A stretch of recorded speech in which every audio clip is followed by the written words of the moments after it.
Professora Paula, bom dia.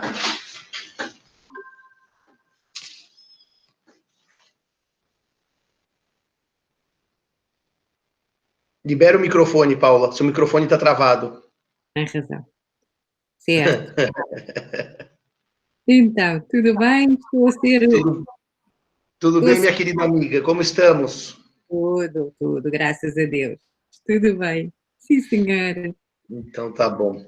Meus amigos, minhas amigas, muito bom dia a todos, bom dia a todas. É uma alegria nessa nossa aula de encerramento da nossa disciplina da Teoria Geral das Obrigações, ter nesta manhã a professora Paula Vaz Freire aqui para conversar conosco sobre um tema que é deveras inquietante, que é a análise econômica do direito, essas noções iniciais, em que ela vai expor para vocês como é possível uma releitura do direito das obrigações a partir do viés econômico. Outro dia, Paula, fiz uma palestra com o professor Santolin, que eu brinquei que tem análise jurídica das obrigações e análise econômica das obrigações. Mas eu queria dizer a vocês todos que a professora Paula é uma queridíssima amiga. Aliás, a professora Paula é uma daquelas amigas que a gente adquire numa fase da vida que é pouco provável adquirir amigos. Eu sempre achei que a gente adquiria amigos de verdade enquanto estava nos bancos escolares ou até no mestrado, no doutorado. E eu conheci a professora Paula no ano de 2011 por obra do professor Fernando Araújo, quando estive num curso de inverno em Portugal, verão no Brasil, da ESMAP. Nos tornamos grandes amigos. Hoje a professora Paula é a diretora e sofredora, porque tem tomado as decisões difíceis nesses tempos pandêmicos na Faculdade de Direito da Universidade de Lisboa, e é com muita alegria e muita honra que eu hoje recebo aqui no Largo de São Francisco, Paula, porque eu digo que essas aulas telepresenciais são no lugar em que a gente hospeda. Então, nós estamos na faculdade hoje, recebendo a Paula, como já recebemos a Paula outras vezes, fisicamente também na faculdade. Então, Paula, muito obrigado por ter aceito o convite. Nesse feriado de Corpus Christi, só uma nota histórica rápida, 11 de junho para o Brasil, uma data relevante. Bom, apesar que ninguém acha muito relevante mais nada, mas é uma data relevante porque foi uma das importantes batalhas da Guerra do Paraguai. Foi a Batalha do Riachuelo, dia 11 de junho. Então, até tem nome de rua, tudo, mas hoje é o Corpus Christi, a professora Paula, então, abre mão de parte do feriado para conversar conosco. Paula, muito obrigado, a turma é sua. Meninos e meninas, só para organizar as perguntas, tem aí o chat, vocês podem ir mandando as perguntas, que eu vou fazendo algumas interrupções à aula da Paula e vamos discutindo os temas de acordo com os interesses e com as perguntas de vocês. A turma é sua, Paula, meu muitíssimo obrigado. Muito bom dia a todos. Antes de mais, o obrigado é meu, porque realmente é uma enorme honra estar a participar numa aula do professor José Fernando Simão, numa aula da USP do Largo de São Francisco, que é, de facto, a melhor universidade, a melhor faculdade de Direito do Brasil, e permitam-me também uma palavra pessoal ao professor José Fernando Simão, porque realmente, como ele disse, tornámos-nos grandes amigos e, para além disso, eu tenho uma admiração intelectual muitíssimo grande pelo professor José Fernando Simão, que, como tiveram oportunidade de ver, e foi, acreditem que foi seguramente uma bênção tê-lo como docente, porque realmente aprenderam não apenas a dimensão de professor, a dimensão mais canónica, por assim dizer, mais tradicional do professor de Direito, mas também a dimensão humana e a imensa cultura que o professor José Fernando Simão tem e partilha connosco a todo momento. Em termos um pouco mais institucionais, dizer, portanto, que da parte da Faculdade de Direito da Universidade de Lisboa é um grande gosto, é uma imensa honra ter também uma relação próxima com a USP, com a Faculdade de Direito da Universidade de São Paulo. Muito bem, mas não vamos perder mais tempo e, de facto, venho dizer que é novamente uma honra e um imenso gosto estar aqui nesta última aula, portanto, do curso de Direito das Obrigações, e ter a possibilidade de combinar aquilo que tem sido o vosso aprendizado ao longo das aulas com uma perspectiva um pouco diferente, que é a perspectiva da análise económica do direito. Bom, podemos dizer que a análise económica do direito não traz propriamente perspectivas revolucionárias ao direito. Traz sim uma nova linguagem, uma nova perspectiva, uma ideia de complementaridade, ou seja, nós não vamos aprender, nós enquanto juristas, não vamos desconstruir a nossa maneira de pensar enquanto juristas, nós podemos sim complementá-la com instrumentos de análise económica e isso é sempre um exercício enriquecedor. A análise económica do direito surgiu, enfim, numa pequenina introdução para aqueles que não conheçam muito do assunto, surgiu nos Estados Unidos, desenvolveu-se sobretudo a partir da década de 60 do século XX e, por isso, encontra-se muito mais ligada aos ordenamentos jurídicos de matriz anglo-saxónica, portanto, aos ordenamentos jurídicos da Common Law, do que propriamente aos ordenamentos jurídicos de matriz romano-germânica, ou seja, de civil law, como é o caso do ordenamento jurídico português e do ordenamento jurídico brasileiro. Por outro lado, temos, aqui estamos no quadro do direito privado puro, e o direito privado, como sabem, é a área nobre da ciência jurídica, é a área que tem o maior aprofundamento e maior sofisticação dogmática, em grande parte porque esse desenvolvimento ocorre desde o direito romano. Tem havido, portanto, muitos e importantes contributos doutrinários, muitos deles até têm sido incorporados nos próprios ordenamentos jurídicos e, portanto, trazidos para o direito positivo. Bom, então qual é que é, ou qual é que pode ser, ou melhor, quais é que podem ser as relações entre o direito, em particular o direito privado, e a análise económica do direito? Em termos metodológicos, a análise económica do direito, no fundo, vai aplicar instrumentos de análise da economia, em particular da microeconomia, trazê-los, portanto, para compreender o direito, para compreender as soluções jurídicas. E desde logo, a ideia de base da análise económica é uma ideia que é relativamente simples na sua formulação, mas muito complexa nas suas implicações, e que é a ideia de que a economia estuda a escolha que o indivíduo tem de fazer porque tem necessidades que são virtualmente ilimitadas, mas confronta-se com a realidade e com recursos escassos, e, portanto, tem de fazer uma ponderação constante entre vantagens e desvantagens. Se eu escolher a opção A, não estou a conseguir alcançar a opção B. Mesmo assim, portanto, há formas de prosseguir a opção A.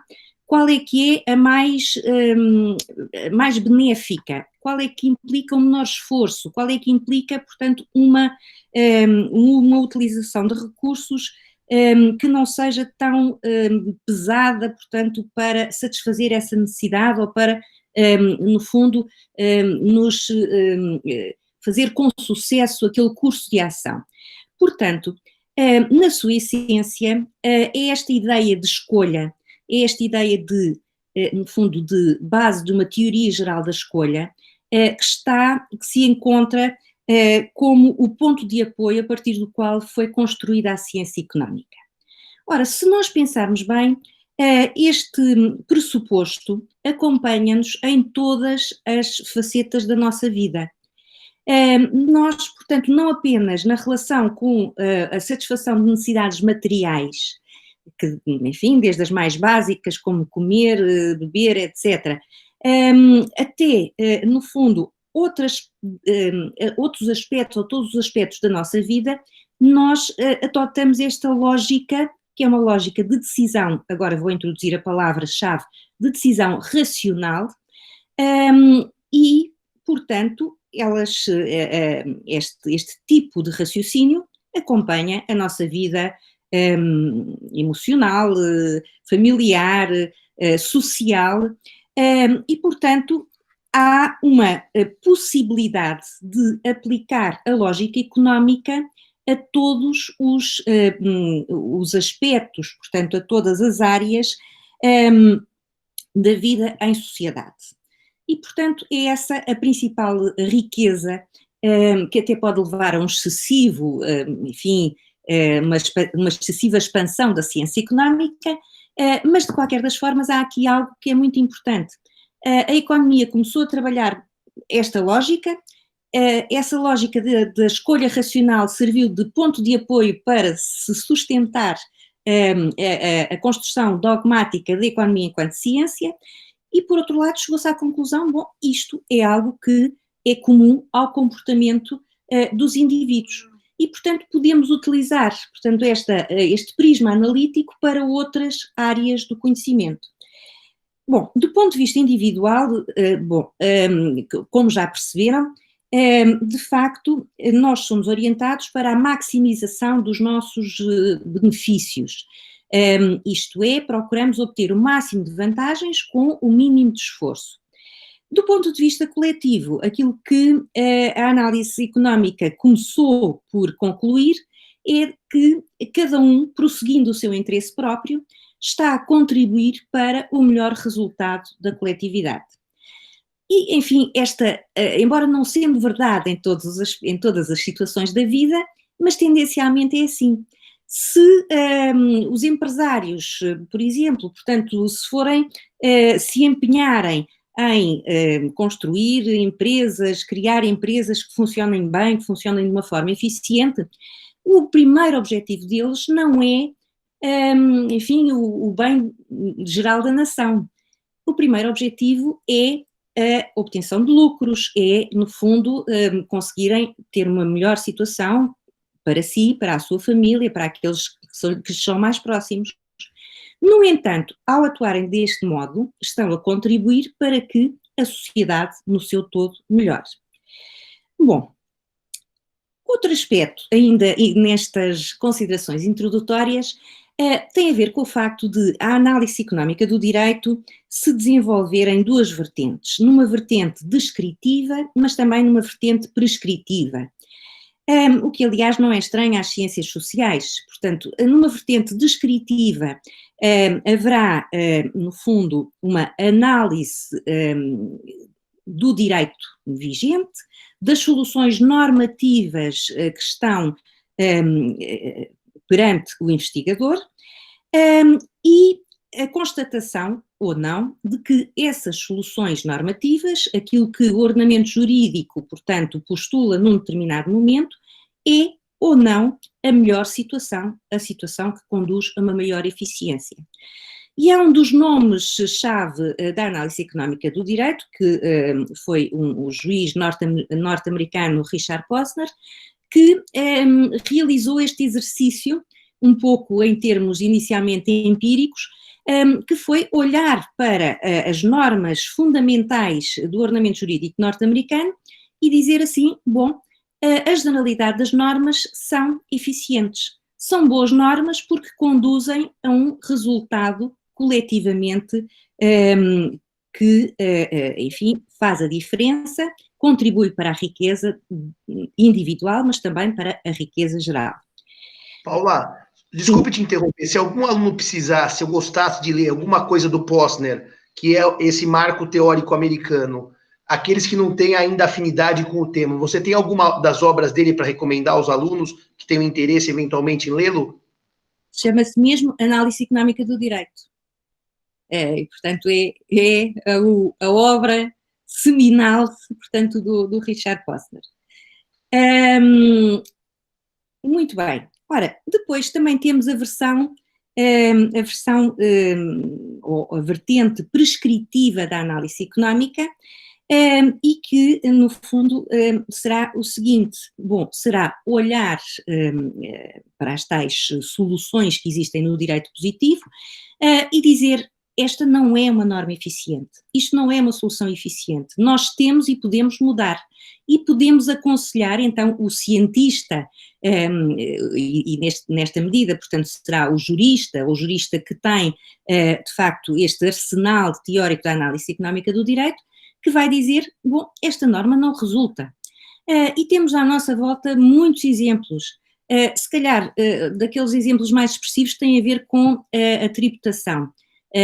Portanto, muitas vezes há impostos, há tributos que são muito elevados, que são excessivamente elevados, e ao invés de estar a fazer com que o Estado recolha mais receita, o efeito que têm é as pessoas tentarem fugir das situações tributárias. Quer seja através de esquemas, portanto, enfim, utilizando a fuga, a fraude fiscal, quer seja não realizando determinadas atividades. Vamos supor que um determinado automóvel tem uma tributação muito elevada. O que é que acontece? As pessoas não compram aquele automóvel. Isso é eficiente ou não é eficiente? Muito provavelmente não é. Porque se comprassem, não só o Estado ficaria satisfeito porque receberia o imposto correspondente àquela venda, como também as pessoas que desejassem usufruir daquele automóvel teriam a liberdade de o fazer e retirar daí utilidade, portanto, correspondente à utilização desse bem. Muito bem. Bom, então, há duas ideias que, se nós quisermos, são as ideias-chave da análise económica do direito e que são os conceitos de eficiência, de que já falei, e também o conceito de incentivos. Os incentivos significam, no fundo, motivações, quer sejam positivas ou negativas. No caso que referi, de uma norma fiscal que não seja amiga do contribuinte, há aqui um incentivo a fugir das situações tributáveis.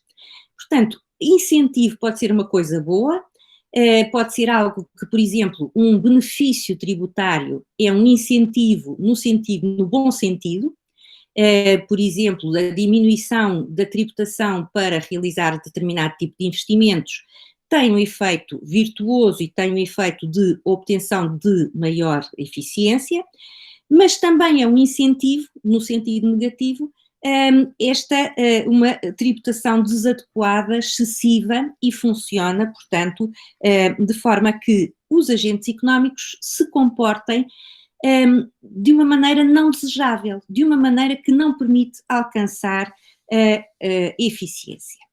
Bom, feita esta introdução, vamos centrar agora um pouco no direito privado e na forma como a análise económica do direito olha para o direito privado e depois, em particular, para o direito das obrigações.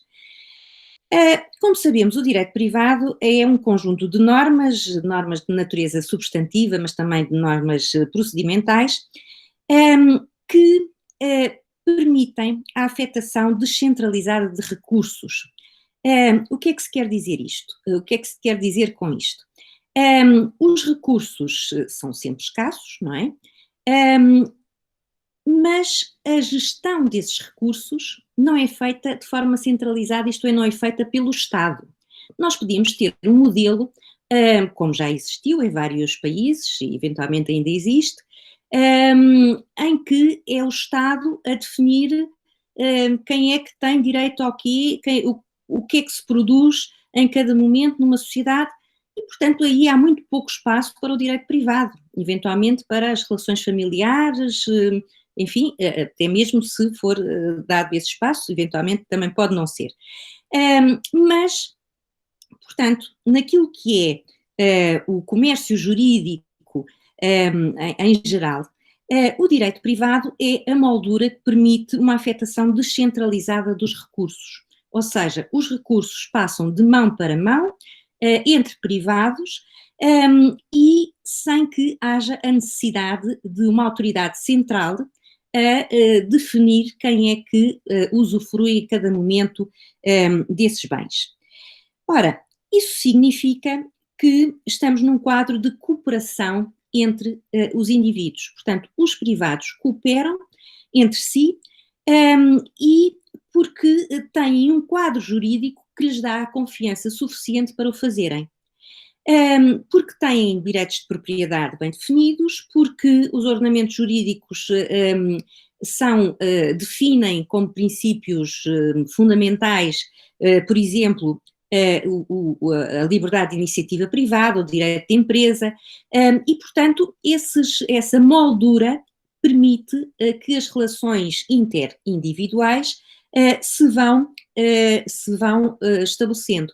E são naturalmente relações de cooperação, porque se há algo que a economia nos ensina é que nós trocamos bens uns com os outros para ficar melhor. Porque se assim não fosse, nós não fazíamos, portanto, essas trocas. Já explico um pouco melhor. Portanto, nós funcionamos em termos de satisfação das necessidades e de troca de bens para satisfazer essas necessidades, funcionamos num quadro de mercado. E o mercado, portanto, é o local, seja um local físico ou um local desmaterializado, onde é possível estabelecer relações de troca entre os indivíduos. O direito privado vai disciplinar essas relações de troca. Deixem-me introduzir aqui um dos marcos fundamentais da análise económica do direito, que é o Teorema de Coase. Porque o Teorema de Coase é justamente a afirmação da centralidade do mercado. Ronald Coase foi um economista inglês, mas depois desenvolveu o seu trabalho nos Estados Unidos, e ele veio a formular aquilo que passou à história como o Teorema de Coase, que foi cunhado por outros com esta expressão, numa obra, portanto, de 1960, sobre o custo social, em que diz o seguinte: bom, existindo dois pressupostos, existindo direitos de propriedade bem definidos e existindo custos de transação baixos ou custos de transação zero, a solução mais eficiente é encontrada pelas partes no mercado através da negociação. Bom, o que é que isto quer dizer? Quer dizer o seguinte: direitos de propriedade bem definidos. Hoje em dia, deixem-me dar 2 ou 3 exemplos, eu não quero perder muito tempo aqui no Teorema de Coase, mas ao mesmo tempo é algo de facto muito, muito fascinante e muito importante ao nível da análise económica do direito. Hoje em dia seria, enfim, praticamente impossível que numa zona urbana se construísse uma fábrica altamente poluente, enfim, portanto está nos jardins de São Paulo, se alguém comprasse um pedaço de terreno e resolvesse estabelecer, portanto, fixar lá uma indústria e poluir, bom, isso seria impossível. E seria impossível porquê? Porque os vizinhos têm um conjunto de direitos que foram sendo reconhecidos pelo ordenamento jurídico, direitos que são desde os mais, enfim, muitas vezes muito precisos, a direitos algo difusos, como uma ideia, portanto, de direito à saúde, o direito ao bem-estar, à tranquilidade, ao sossego, etc., mas também, portanto, em termos de ruído, em termos de vistas, em termos... Bom, tudo isso significa direitos de propriedade nesta lógica coasiana. Ou seja, os direitos de propriedade que Ronald Coase fala não é o direito de propriedade que nós estudamos enquanto direito real máximo no direito privado. É algo de mais amplo. Ou seja, portanto, no fundo, são todas as titularidades de direitos que são oponíveis a terceiros. Toda a possibilidade de alguém ter um uso sobre um determinado recurso. Seja esse recurso o ar, a sua saúde, a tranquilidade, etc. Bom, e portanto, se no século XIX, ou antes, portanto, se no século XIX seria possível, sem grandes dramas, alguém construir uma fábrica, uma usina numa zona residencial, atendendo a que o direito de propriedade era visto, portanto, como um direito praticamente absoluto, hoje em dia, portanto, isso não seria assim, dada esta lógica, portanto, de direitos de propriedade bem definidos. Por outro lado, é necessário que as pessoas tenham condições para negociar o direito. E também já vou dar um exemplo um bocadinho mais à frente. Ou seja, que existam baixos custos de transação. Não podemos esquecer que Ronald Coase está associado à chamada economia dos custos de transação, porque ele vem nos dizer, bom, a troca não tem apenas como custo o preço. O preço é a expressão monetária que está envolvida na troca, mas há muitos outros custos. Custos, por exemplo, de recolha de informação, custos de negociação, custos de cumprimento, uma vez concluído o contrato. Portanto, tudo isto são custos de transação e são custos económicos que têm que ser tidos em conta e que podem inviabilizar uma troca, inviabilizar uma transação. Bom, portanto, aquilo que Ronald Coase nos diz é que o mercado consegue, quando existem estas condições, a solução mais eficiente não é o Estado vir dizer que bem deve ser afetado a quem, mas devem ser os particulares que vão chegar, através da negociação, à solução mais eficiente. E o que é a solução mais eficiente? A solução mais eficiente ocorre quando, no final de uma sucessão de trocas, o bem fica nas mãos daquele que lhe dá mais valor, ou seja, está disposto a pagar mais por ele, porque vai conseguir retirar da utilização desse bem um maior valor. Ou seja, estamos perante uma evolução do quadro económico da sociedade com vista a acréscimos de valor. Portanto, cada um vai conseguindo fazer melhor com o bem e, portanto, chega-se a um ponto, que é um ponto ótimo, o chamado ótimo de Pareto, a partir do qual já não se consegue melhorar mais. Mas até lá é possível um conjunto de trocas e, portanto, de uma forma muito simples, nós trocamos porquê? Nós trocamos para satisfazer as nossas necessidades, mas estamos dispostos a pagar porque, para o comprador, o preço é inferior ao valor que dá a esse bem. Para o vendedor, o valor é inferior ao preço que recebe. Portanto, se me pedem o preço de 10, eu digo, sim senhor, está bem. Isso significa o quê? Significa que os 10 que eu vou entregar são menos valiosos do que a utilidade que eu vou receber do bem, ou seja, portanto, aquilo que eu vou retirar do facto de estar a entregar 10, mas vou obter mais do que 10, ou seja, o valor do bem é superior ao preço que estou a pagar. Ora, da concepção de Ronald Coase, há aqui duas inferências muito importantes. Por um lado, esta crença nas virtualidades do mercado e, por outro lado, a ideia de que o próprio ordenamento jurídico deve facilitar a troca, deve designadamente não introduzir custos de transação desnecessários, pelo contrário, deve ser um ordenamento jurídico que reduza os custos de transação. Se reduzir os custos de transação, há mais trocas, há acréscimos de bem-estar, há, portanto, uma aproximação ao máximo de eficiência.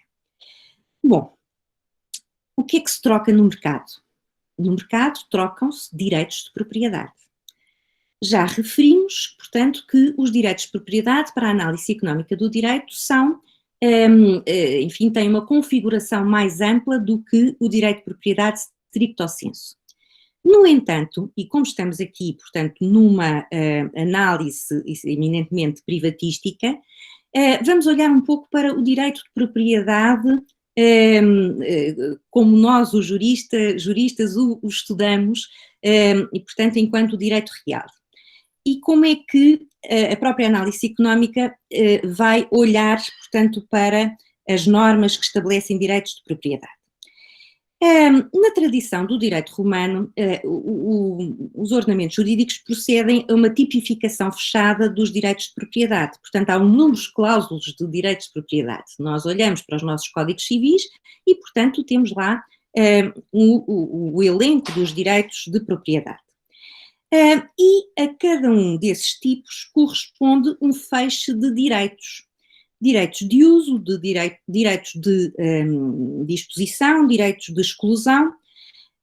Essencialmente, portanto, temos dois tipos de bens, não é? Portanto, de bens móveis e imóveis, e aqueles que são os bens mais valiosos, portanto, também a eles há associado a necessidade, portanto, de lhes conferir uma vertente de publicidade e, por isso, aos bens mais valiosos estão associados sistemas de registro público. Ora, olhando agora de acordo com as lentes da análise económica do direito, podemos dizer que a tipificação é uma forma de revelação de informação a baixo custo. Ou seja, se eu colocar, ou se cada um de nós for confrontado com um letreiro, portanto, junto de um terreno, que nos diga propriedade privada, basta dizer isto, propriedade privada. Enfim, nós não queremos, não precisamos de mais para saber que não podemos, por exemplo, passar para além daquele limite, que não podemos utilizar à nossa vontade, que não podemos fazer um piquenique naquele terreno. Portanto, há uma interiorização por parte dos agentes, por parte de toda a sociedade, daquilo que, no fundo, são os direitos ligados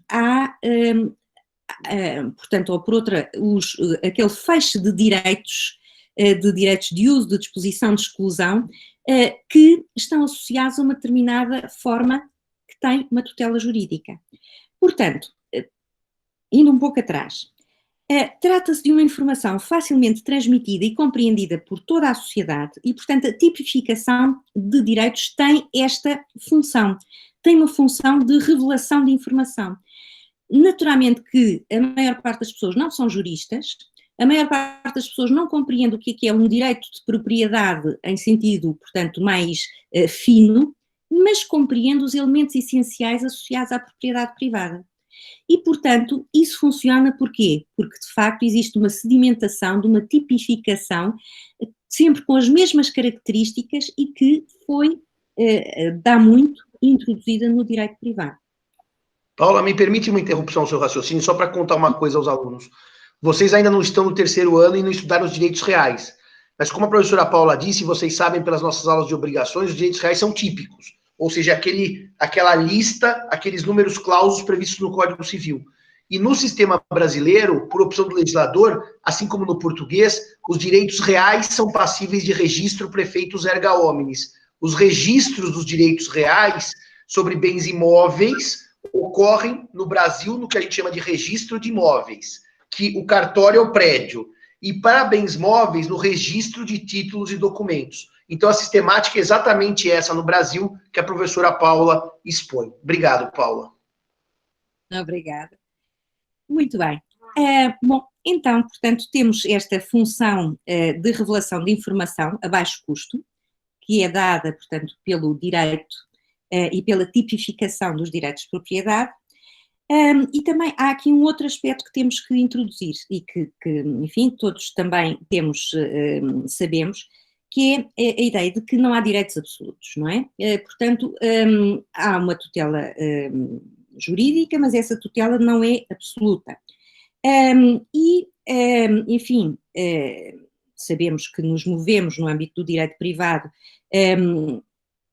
dentro da autonomia privada, Mas, portanto, a autonomia privada também tem, no fundo, o seu enquadramento, portanto,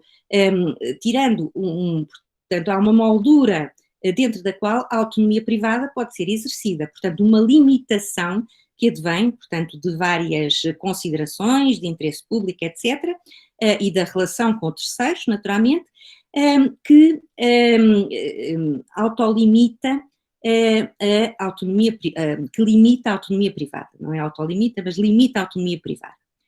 Por outro lado, o próprio direito privado tem um instrumento extraordinário, portanto, que é o Instituto do Abuso de Direito, que representa a última ratio da tutela dos direitos e interesses legítimos de terceiros. Ou seja, quando não existe uma expressão mais concreta da limitação do direito, então, enfim, em última análise, pode recorrer-se à invocação do abuso de direito para dizer, bom, o titular deste direito de propriedade está a ir mais além do que aquilo que é juridicamente, dentro de uma lógica sistemática que é permitido, uma vez que está a colidir com interesses legítimos, direitos e interesses legítimos de terceiros. Porquê é que estou a falar nisso? Porque, para a análise económica, há algo que é muito, muito relevante e que é o conceito de externalidades e de externalidades negativas. O uso de um recurso e, portanto, o uso de um direito pode gerar efeitos externos sobre terceiros. Esses efeitos não são autorizados e, por vezes, são efeitos positivos, por vezes, são efeitos negativos. Um exemplo, portanto, que nós damos sempre nas nossas aulas, para perceber o que é isto das externalidades. Bom, se o nosso vizinho estiver a ouvir música, se nós gostarmos da música e estivermos, portanto, enfim, com um humor compatível com isso, é uma externalidade positiva, portanto, estamos a ter um benefício, mas não estamos a pagar, portanto, nem realizarmos qualquer esforço para aproveitar, portanto, esse acréscimo de bem-estar que nos é dado pelo facto de estarmos a ouvir uma música que nos é agradável. No entanto, a mesma circunstância pode, portanto, o mesmo comportamento do vizinho pode representar uma externalidade negativa. Se resolver ouvir música a horas em que nós pretendemos descansar, ou se a música não for do nosso agrado. Então, estamos a ter uma situação penosa relativamente à qual nós não nos pronunciamos e que nos está a causar um prejuízo que não nos é indemnizado. Ora, também aquilo que, enfim, mais releva em termos de externalidades negativas, é um dos exemplos, enfim, mais paradigmáticos, é a poluição. A poluição, um empresário, portanto, está a prosseguir o seu interesse próprio, está a utilizar os seus direitos de propriedade, mas vai poluindo o ar, vai poluindo a água de um rio. Isso representa uma externalidade negativa, muito significativa. Porquê? Porque, no fundo, os prejuízos que são causados a terceiros, à sociedade em geral, não são interiorizados através de um preço e há uma afetação do bem-estar no seu conjunto. Ora, isto faz com que exista uma diminuição do valor associado aos direitos de propriedade. Portanto, nós temos também aqui que disciplinar a utilização dos direitos de propriedade, sempre que deles decorra uma afetação do bem-estar social. Uma afetação, portanto, ou seja, que não é legítimo e, portanto, do ponto de vista da análise económica, legítimo não é propriamente um conceito económico, diria que não é adequado do ponto de vista da eficiência que alguém use um direito de propriedade para retirar benefícios próprios, sem dúvida, mas fazendo com que, ao retirar esses benefícios, esteja a gerar prejuízos muito significativos para a sociedade. Então tem de haver, portanto, uma regulação ou uma se as partes não puderem negociar, portanto, uma solução que ponha cobro a estas externalidades negativas, em última instância tem de ser o Estado a interferir e a disciplinar a utilização dos direitos de propriedade. Outro aspecto em que a análise económica do direito também, enfim, tem aqui uma zona em que se combina com os direitos de propriedade, tem a ver com as situações em que o próprio direito de propriedade é desconstruído. E vou explicar o que é que se quer dizer com isto.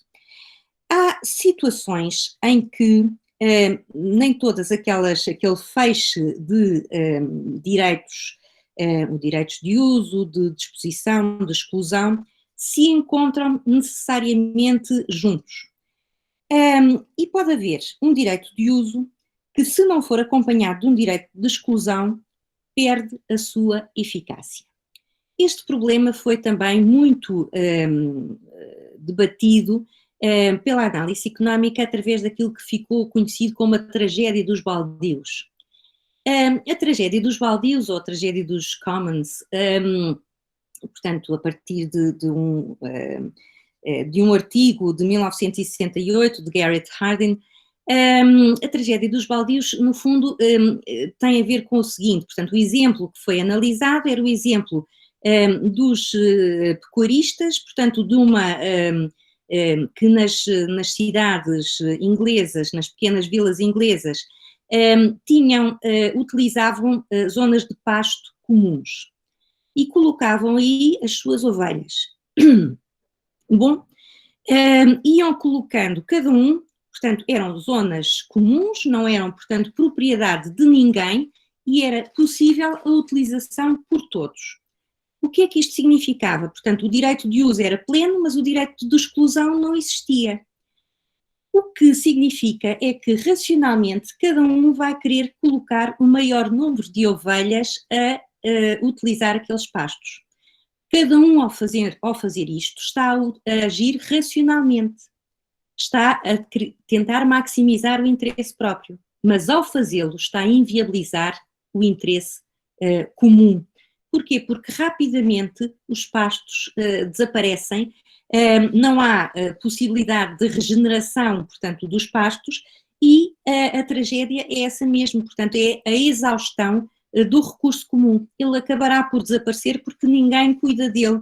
Portanto, todos têm incentivos para o utilizar, mas ninguém tem incentivos para o preservar.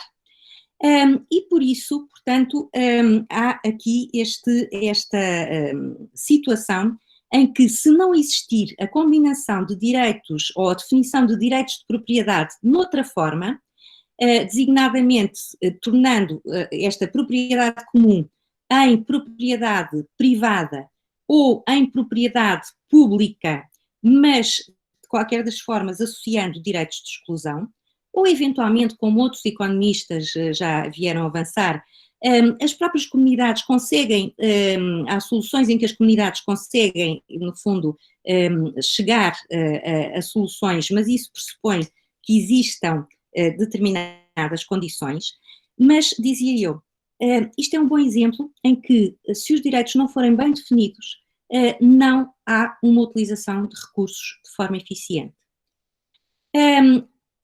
A situação também pode existir quando os direitos de exclusão forem em excesso. Isto é, quando houver muitos direitos de propriedade e, portanto, muitos direitos de exclusão associados a esses direitos de propriedade. E isto tem a ver, portanto, com a tragédia dos antibaldios muito rapidamente só explicar qual é que foi o exemplo emblemático para se chegar a esta conclusão. Enfim, tem a ver, portanto, com a constatação de que as lojas, depois da queda do Muro de Berlim, as lojas de Moscovo, nas principais, nas ruas mais nobres de Moscovo, estavam vazias. Existiam uma série de quiosques, portanto, que estavam à frente, portanto, a funcionar no passeio dessas ruas, enquanto que as lojas estavam vazias. E, portanto, o que é que se passava aqui? passava-se que ainda existia, portanto, um conjunto de entidades que tinham que dar autorização para que as lojas entrassem em funcionamento. Tinham que, portanto, ter uma autorização, enfim, a nível comunal, a nível municipal, a nível regional, etc., etc., de um conjunto de entidades e, portanto, cada uma delas podia excluir da utilização. E cada uma delas, no fundo, queria tornar o seu papel mais relevante. E, portanto, exercia esse direito de exclusão. A conclusão era que o sistema era tão complicado que a utilização da propriedade acabava por não se fazer. Portanto, há um conjunto de respostas ou de necessidade de reequacionar os direitos de propriedade por forma a que o seu desenho contribua sempre para soluções mais eficientes. E temos uma solução jurídica que nós conhecemos muito bem, porque se encontra também devidamente fundamentada, e que é a accessão imobiliária. Mais uma vez, pronto, não de facto estou a falar para pessoas que ainda enfim, não tiveram a disciplina de direitos reais, mas pensemos no seguinte: bom, alguém que acha que está a construir num terreno que é seu, constrói um imóvel, e depois chega à conclusão que afinal o terreno não era dele, portanto vai ser reivindicado por outro. Para quem é que fica aquele imóvel? Portanto, aquele conjunto. Na dúvida, portanto, o direito diz, bom, vai para aquele que incorporou maior valor, portanto, que no conjunto o seu direito tem maior valor. Se o terreno tiver maior valor, portanto, a propriedade total fica para o proprietário do terreno. Se o valor da incorporação for maior, ficará então para o proprietário, para aquele que reconstruiu a casa, o imóvel. Bom, porque é que o direito não podia ter tido outra solução, que era a propriedade, a copropriedade? Dizer assim, bom, isto fica para os dois. Isso seguramente não seria uma solução eficiente, porque a possibilidade de uso do bem seria sistematicamente blindada, sistematicamente obstruída por algum deles.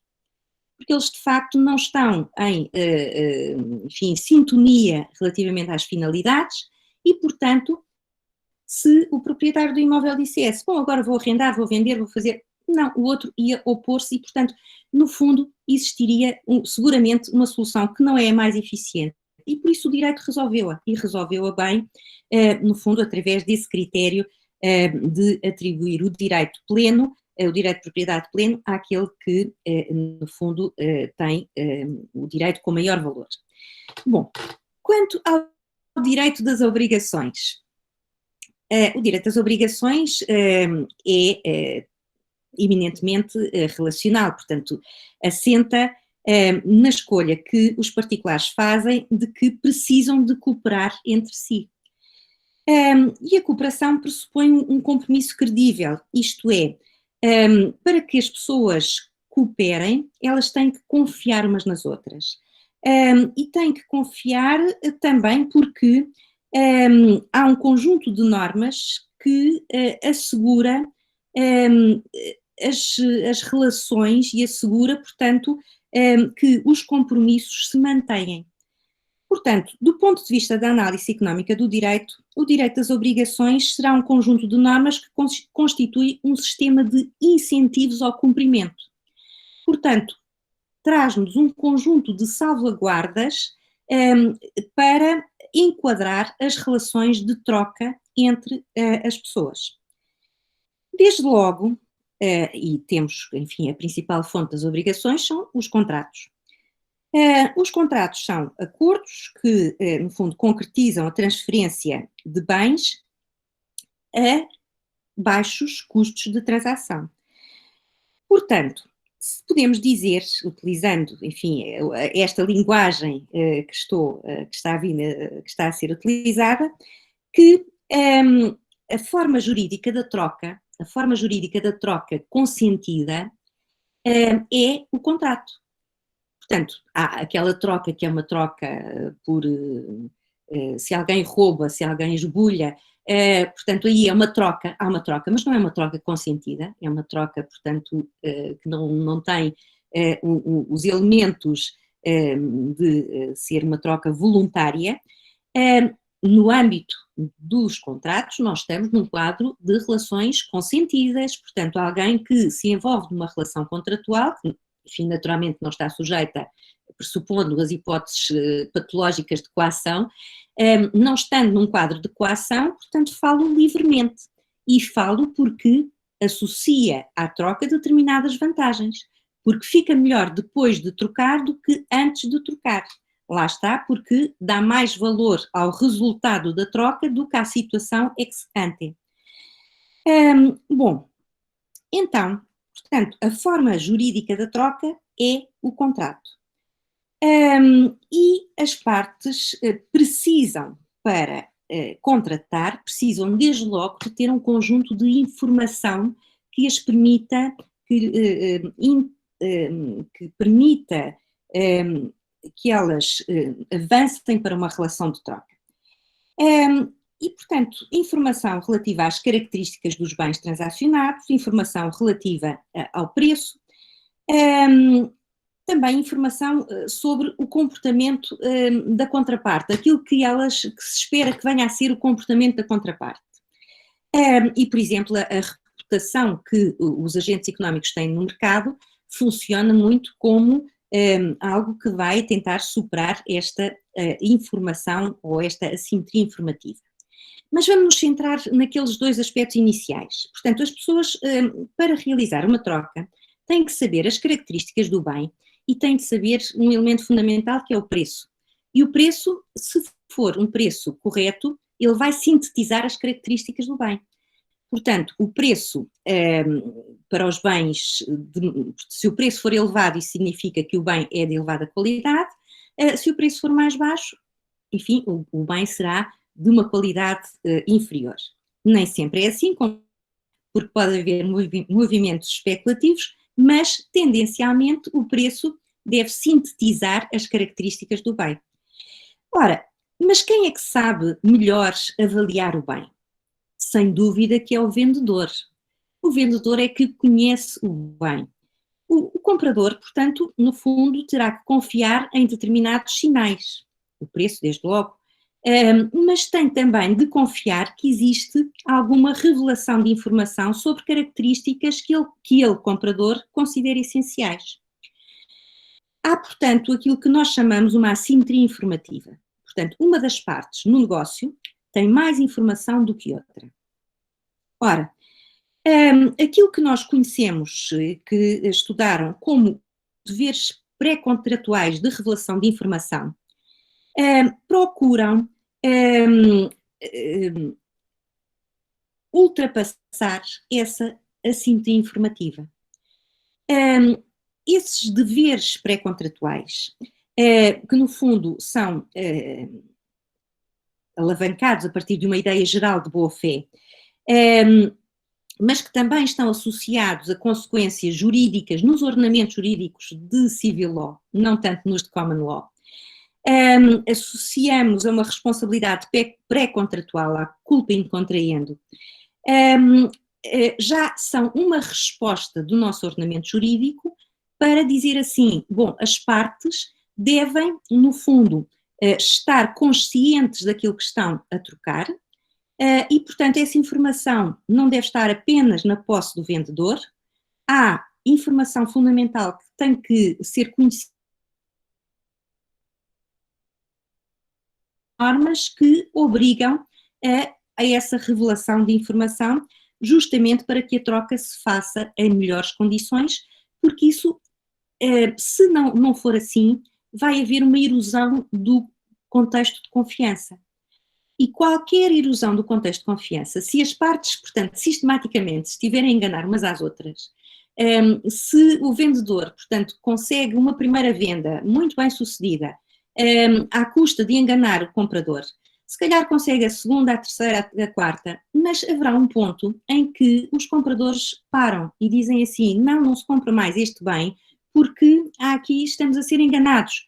E, portanto, isso funciona a desfavor da sociedade no seu todo, porque as trocas vão ser menores. E como sabemos, como já vimos, menos trocas é menos riqueza, menos eficiência para a sociedade. Outro aspecto que cruza a análise económica do direito com os contratos tem a ver com a teoria dos contratos incompletos. De acordo com a análise económica do direito e de acordo com uma das orientações da análise económica do direito, os contratos são sempre incompletos. E são sempre incompletos porquê? Porque é impossível prever todas as contingências. É impossível, portanto, porquê? Porque a vida é incerta. E, por outro lado, porque existem custos diretos e indiretos associados à negociação. Nós sabemos que em contratos, quanto mais complexos e mais valiosos forem os contratos, maior será o tempo de negociação. Porquê? Porque haverá equipas de advogados, de um lado e do outro, que vão estar a elaborar contratos, a escrever contratos muito extensos, prevendo todas as cláusulas que possam imaginar relativamente a todas as situações que possam prever. No entanto, seguramente que não será, por muito exaustiva que essa exposição seja, nunca será completa. Haverá sempre uma circunstância, por exemplo, uma pandemia de Covid-19, que se vai interpor e que não podia ser prevista há 6 meses atrás. Há sempre algo que escapa. E, por outro lado, também, essas negociações não podem eternizar-se, porque isso tem um custo económico, um custo de não troca, um custo de não oportunidade. Ou seja, não se pode estar eternamente a negociar, porque senão isso significa que o comprador está a privar-se da utilização do bem. E, portanto, está a ter custos, designadamente com as suas equipas jurídicas, mas também está a ter um custo de oportunidade de não poder usufruir do bem, e isso é um custo económico muito significativo. Ora, o direito tem uma função de completar, de lidar com incompletudes dos contratos. E, designadamente, nós, em contratos mais simples, nós não estamos a prever todas as cláusulas, nem pouco mais ou menos. Porquê? Porque sabemos que existem normas supletivas, que existe um conjunto, portanto, de normas relativamente às quais o direito já pensou e que são aplicáveis, portanto, por exemplo, se e quando é que o vendedor ou o comprador tem que entregar o preço, tem que, em que data, em que local, o que acontece perante uma situação de incumprimento. Nós, em contratos relativamente, enfim, na maior parte dos contratos, aquilo que nós temos que fazer é estabelecer a definição do bem e a definição do preço. Relativamente ao resto, portanto, definimos os elementos essenciais e, quanto ao resto, confiamos nas normas supletivas. E, em última instância, confiamos no princípio da boa-fé. No princípio da boa-fé, no fundo, enquanto cláusula de salvaguarda, cláusula residual, face a condutas oportunísticas da contraparte. E aqui também esta ideia de oportunismo contratual é uma ideia, é um conceito da análise económica do direito. É, no fundo, a ideia de que vai haver a utilização de uma vantagem informativa que é utilizada com astúcia para retirar benefícios numa relação contratual. Também, enfim, isto poderia levar-nos mais longe, mas não sei, também creio que não temos também muito mais tempo.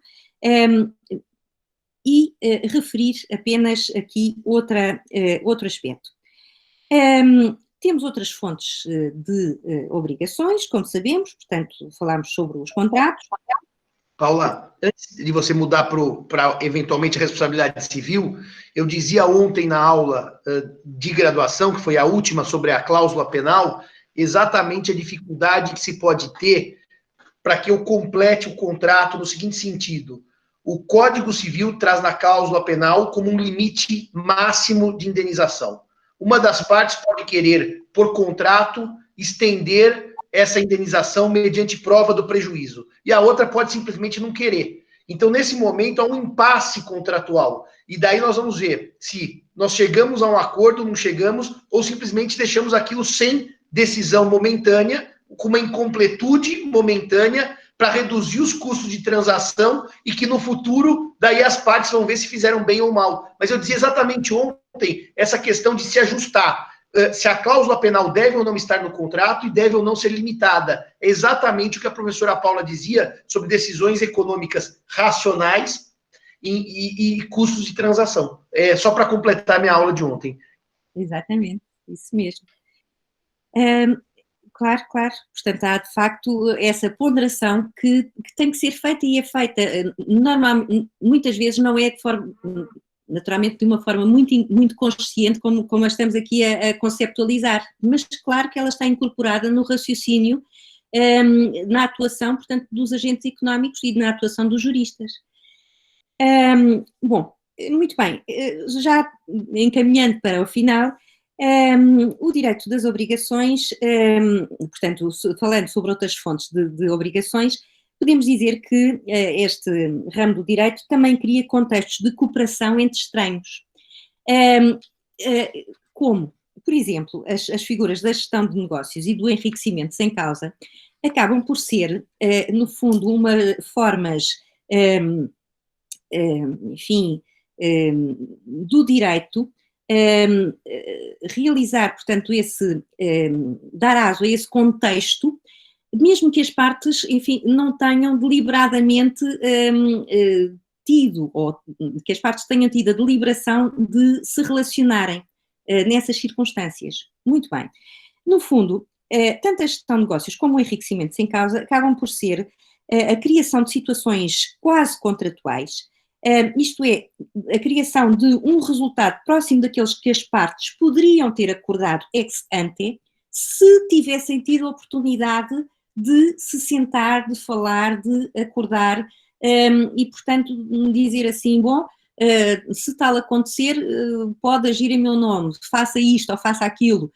Não, portanto, quando alguém age em nome de outrem, fazendo que, portanto, no pressuposto de que está a fazer de acordo com a vontade de alguém, o direito prevê, portanto, uma cobertura, portanto, para essas situações, que são, no fundo, situações quase contratuais, tentando vislumbrar aquilo que teria sido a vontade das partes se elas pudessem ter combinado previamente um determinado curso de atuação. Por último, a responsabilidade civil. Ora, a responsabilidade civil corresponde, de facto, a um mecanismo de proteção das pessoas e da propriedade. A responsabilidade civil significa, ou é a resposta do direito a situações em que os custos de transação não permitem relações contratuais. Um exemplo que é muito simples e muito ilustrativo disto que acabei de dizer é quando nós saímos para trabalhar, ou saíamos para trabalhar e pegávamos, portanto, no nosso automóvel, íamos dirigindo pela cidade, nós não podemos, seria irreal e lógico, que nós estabelecêssemos uma relação contratual com todos aqueles que poderíamos afetar com a nossa atividade de dirigir um automóvel. Portanto, isso implicaria o quê? Isso implicaria, por exemplo, que eu, enfim, contactasse todos os proprietários de todos os imóveis nas ruas por onde passo, porque eventualmente poderia ir de encontro ao muro das suas propriedades. E dizer assim, bom, sim senhor, se acontecer alguma coisa, fica aqui já combinado entre nós que eu pago-lhe X. Isso seria algo contratual, uma relação contratual. Mas, naturalmente, que isto é inviável. E, portanto, não é isso que se espera. De alguma forma, e Calabrese e Melamed viram na responsabilidade civil um sucedâneo à relação contratual para circunstâncias, falam de um contínuo, e, portanto, falam da responsabilidade civil para um sucedâneo contratual para circunstâncias em que o contrato não é execuível, portanto, não é uma solução. A responsabilidade civil, portanto, no fundo, é essa solução para quando existam custos elevadíssimos, incomportáveis. E, por outro lado, do ponto de vista comportamental, nós não podemos esperar, de facto, o altruísmo como padrão de conduta. Mas temos que incentivar também a um comportamento responsável. Um comportamento que leva em conta os interesses dos outros. E é isso que as normas da responsabilidade civil também fazem. O sistema legal, através das normas de responsabilidade civil, incentiva a prudência. E aquilo que a análise económica do direito evidencia muito é que mais vale que o dano não ocorra do que, de facto, ir depois cobrir o dano. Porque os eventos danosos têm sempre custos sociais muito significativos. E, portanto, criar um bom sistema de normas de responsabilidade civil significa incentivar a prudência, significa, no fundo, que os agentes interiorizem comportamentos responsáveis. Por exemplo, o facto de haver uma responsabilidade objetiva em termos ambientais, desde que exista também uma ponderação dos danos e uma devida e um nível ótimo de indemnização, fará com que as fábricas, os agentes envolvidos em atividades mais poluentes, no fundo vão procurar não facilitar e, portanto, vão procurar introduzir ou acompanhar as suas atividades de um nível ótimo de prudência. Para quê? Para não serem responsabilizados por danos ambientais, quando essa responsabilidade se efetive através de indemnizações francamente fortes e pesadas. Bom, em conclusão, a perspectiva da análise económica do direito, como se disse ao princípio, utiliza conceitos diferentes, é discursivamente distinta, mas permite-nos associar esses conceitos a uma compreensão, eu não digo melhores, mas uma compreensão sob outro prisma daquilo que são as categorias jurídicas tradicionais. E é nesta perspectiva, portanto, que nós devemos olhar para a análise económica do direito. Apenas uma última nota.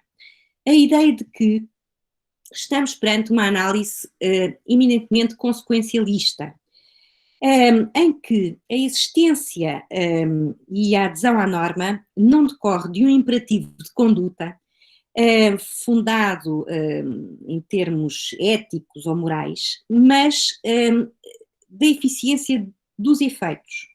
Ou seja, portanto, aquilo que a análise económica do direito nos diz é que as pessoas cumprem as normas e aderem a um determinado contexto normativo quando dele retiram as melhores consequências. Ou agem em função, portanto, das consequências associadas à norma. Não cumprem a norma por um dever moral, ou seja, eu cumpro a norma porque devo cumprir a norma. Não, eu cumpro a norma porque isso é bom ou é mau do ponto de vista das consequências de maximização dos benefícios que eu consigo retirar da norma. Portanto, isto é uma ótica consequencialista no fundo, portanto, é sob essa ótica que se deve ver aquilo que é uma boa solução normativa. A boa solução normativa é aquela que gera a maior eficiência, ou seja, o maior bem-estar para a sociedade. E, professor Simão, enfim, com isto concluía aqui este breve percurso de relação entre a análise económica do direito, o direito privado e o direito das obrigações.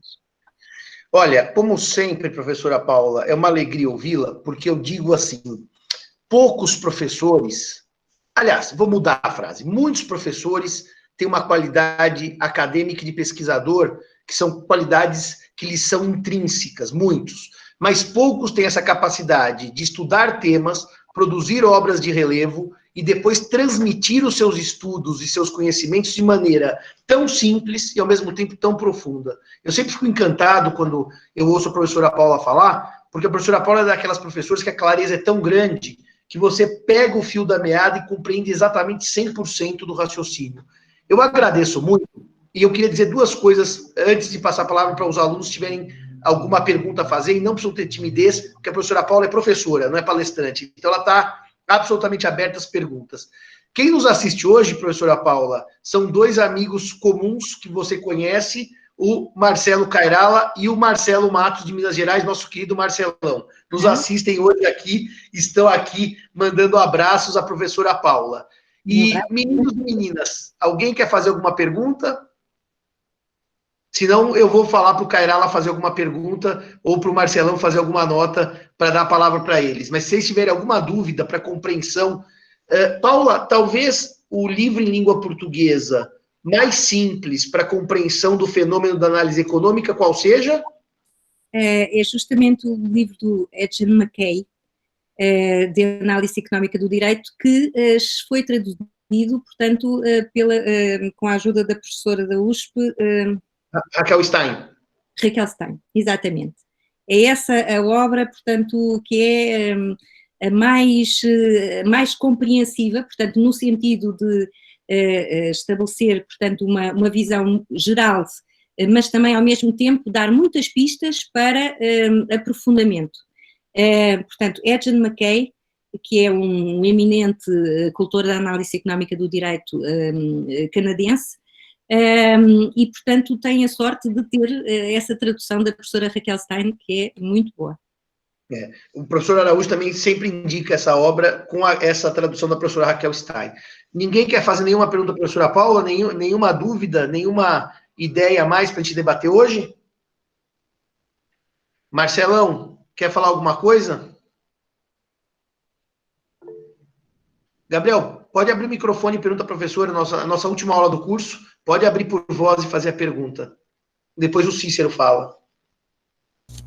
Alô, dá para me ouvir? Sim, perfeito, Gabriel. Professores, durante a aula eu fiquei com a impressão de que a professora adotou a premissa do homem econômico, né, que busca beneficiar-se mais e ter menos prejuízos possíveis. Eu queria saber se o oportunismo não é justamente uma consequência desse modo de agir dele. Certo.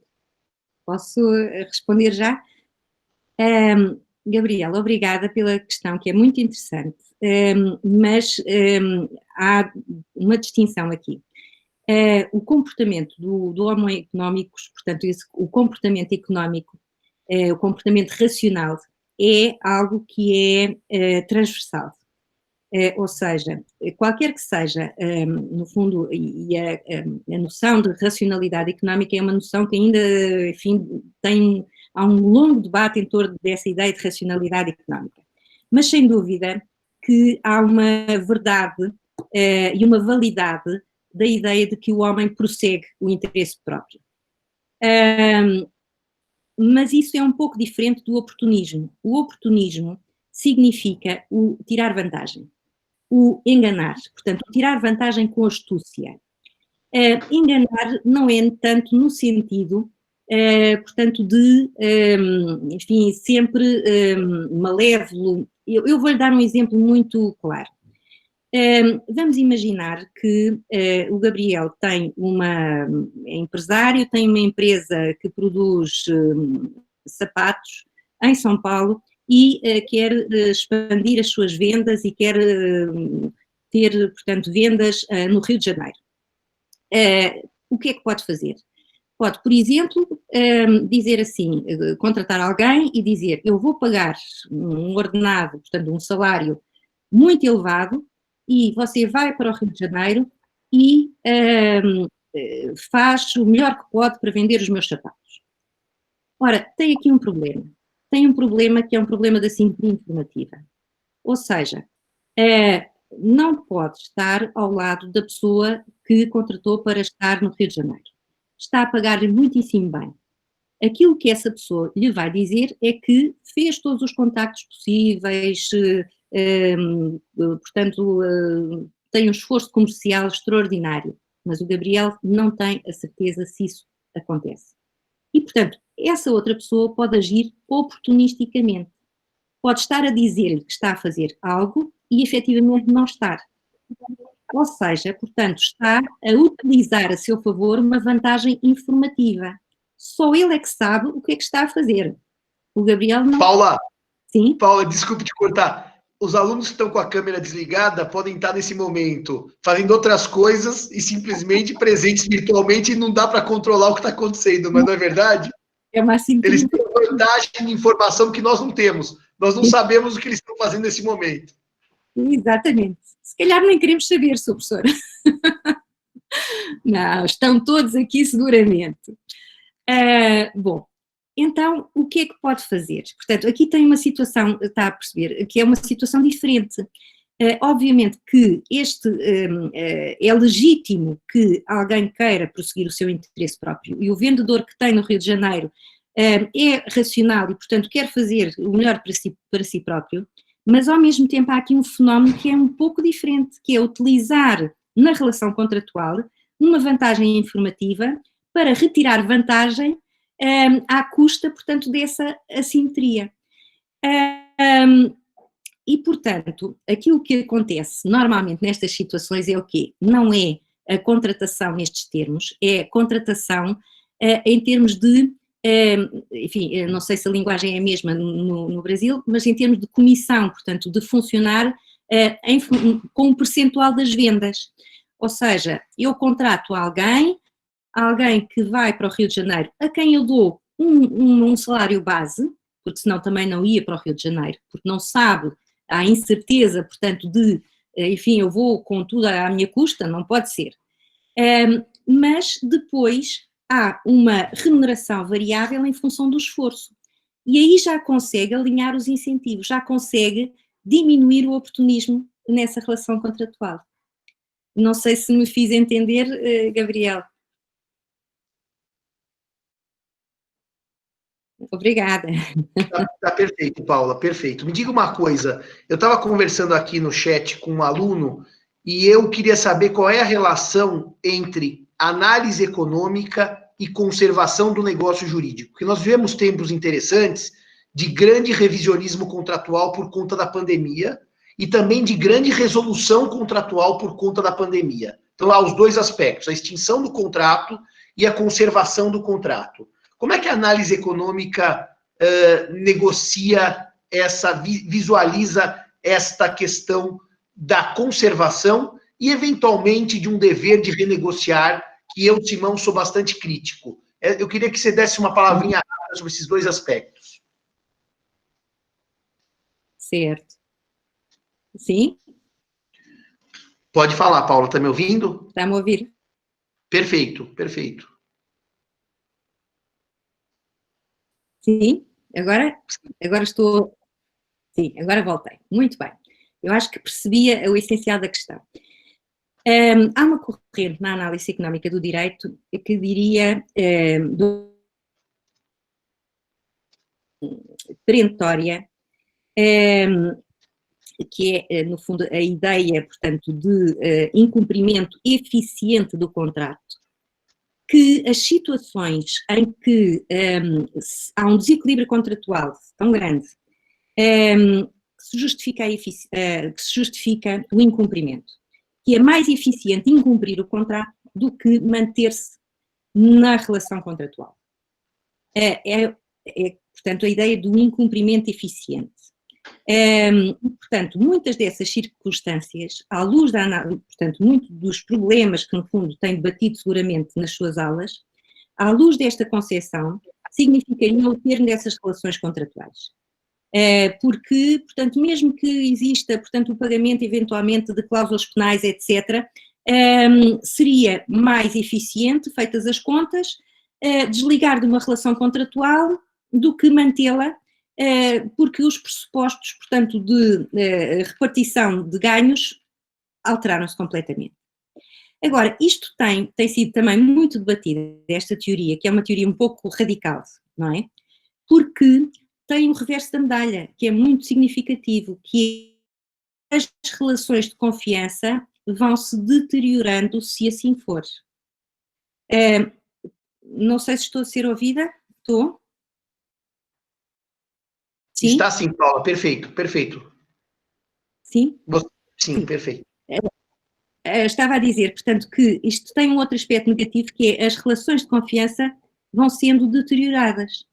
Ou seja, portanto, se nós vamos ter como único referencial para a desconstrução das relações contratuais a eficiência, depois estamos a interferir na confiança enquanto valor fundamental das relações jurídicas. E, portanto, enfim, eu diria que a resposta não é simples. Também, se estivesse aqui Richard Posner, provavelmente diria assim: bom, vamos olhar para aquilo que as partes quereriam no momento em que celebravam o contrato. Ou seja, se as partes, neste momento, nestas circunstâncias, tivessem que celebrar o contrato, o que é que seria acordado entre elas?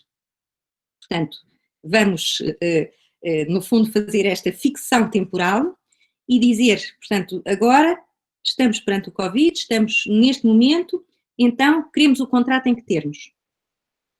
Então, isso já aponta, portanto, apontará ou para uma revisão do contrato ou para, eventualmente, a extinção do vínculo contratual e, portanto, essa seria a lógica de Posner, portanto, que também, no fundo, seria uma lógica orientada para a eficiência. Não há uma resposta única, portanto, dada pela análise económica do direito a este respeito. Mas isso é muito interessante, Paula, porque efetivamente, no momento pandêmico, se as partes por ficção fossem decidir hoje contratar, alguns contratos seriam inviáveis, como o transporte aéreo em que não há voos.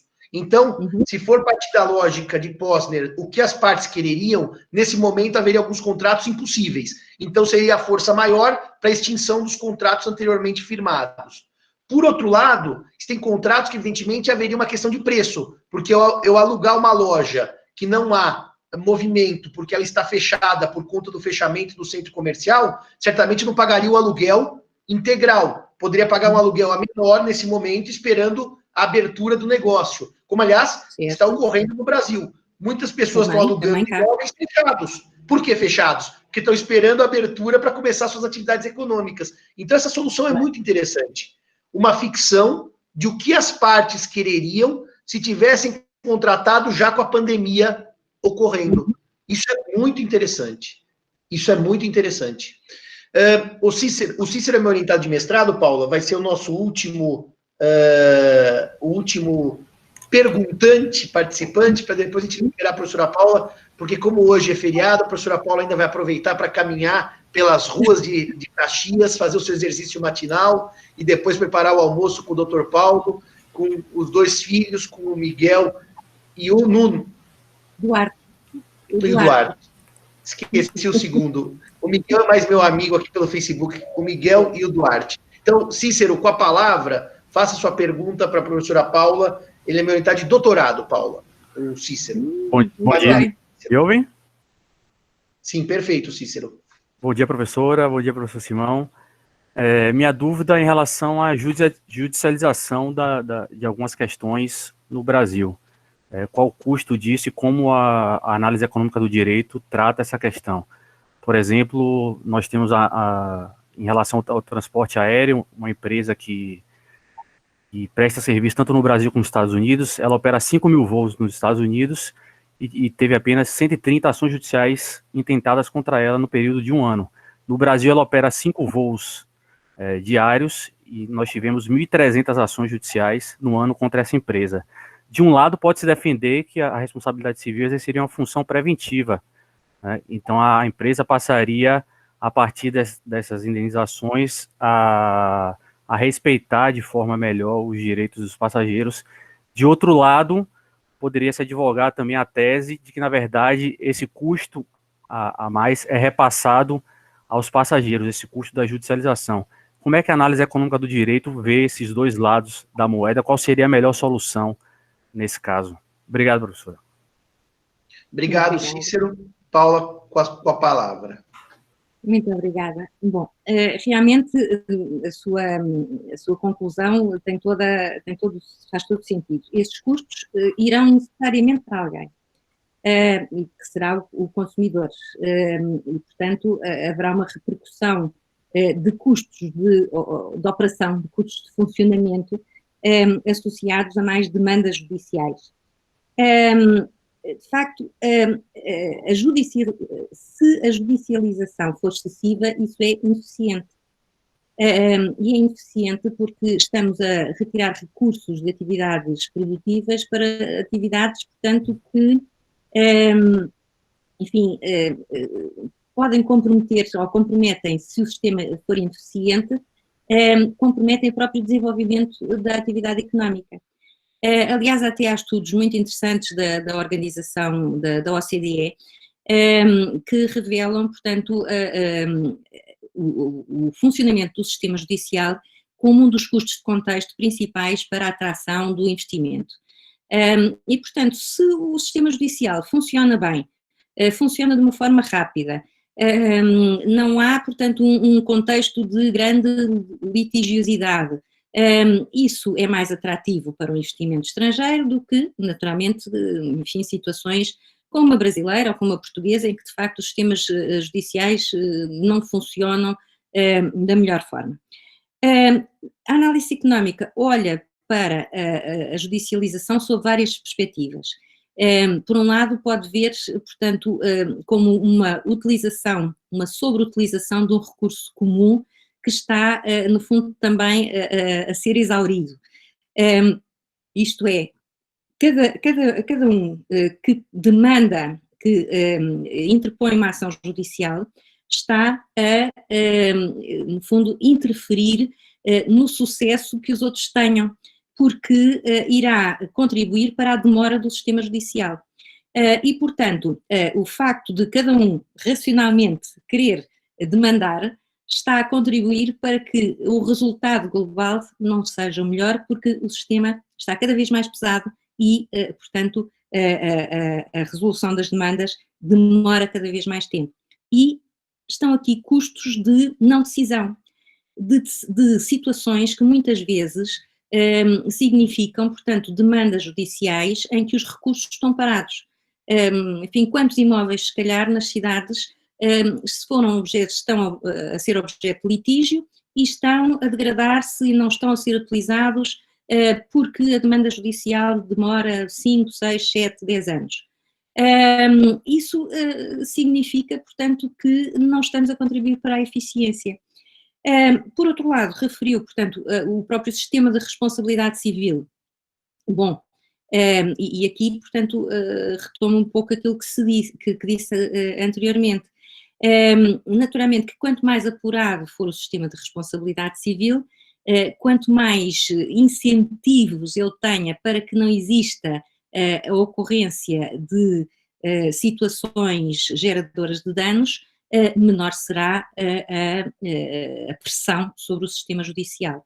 E, portanto, aqui há um conjunto de trabalhos também muito interessantes e com evidências empíricas sobre a relação entre os sistemas de responsabilidade civil e, portanto, a maior carga de litigiosidade e, portanto, a maior eficiência global dos sistemas de responsabilidade civil.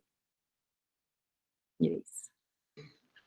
Muito obrigado, professora Paula. Uma alegria estar com você nesta manhã outonal no Brasil e primaveril em Lisboa. Portanto, minha querida, um grande abraço, obrigado por tudo, Paula. Desculpe o abuso do direito de segurar sua manhã por 1h30, mas tenho certeza que meus alunos saem encantados e saem renovados para essa compreensão fantástica de uma outra leitura possível do direito das obrigações a partir da análise econômica. Muito obrigado, Paula, e um grande abraço. Eu é que tenho que agradecer, professor Simão, muito, muito obrigada pelo convite, é uma imensa honra e, de facto, saúdo todos e, portanto, agradeço àqueles que tiveram a paciência de estar aqui a ouvir. Muito obrigada. Obrigado. E o Marcelão deixa aqui um no chat, Paula. É sempre um enorme prazer ouvir a professora Paula. Um grande abraço à professora. Meus cumprimentos ao professor Simão pela iniciativa. Belo epílogo ao excelente curso das obrigações. Portanto, Paula, todos os alunos e alunas aqui agradecem aos professores aqui no chat. Obrigado a vocês, meus amigos. E semana que vem, prova, neste mesmo horário, 8 horas da manhã. Portanto, até lá. E, Paula, domingo mantemos a tradição dos diálogos virtuais. Um abraço. Tchau, tchau. Até logo.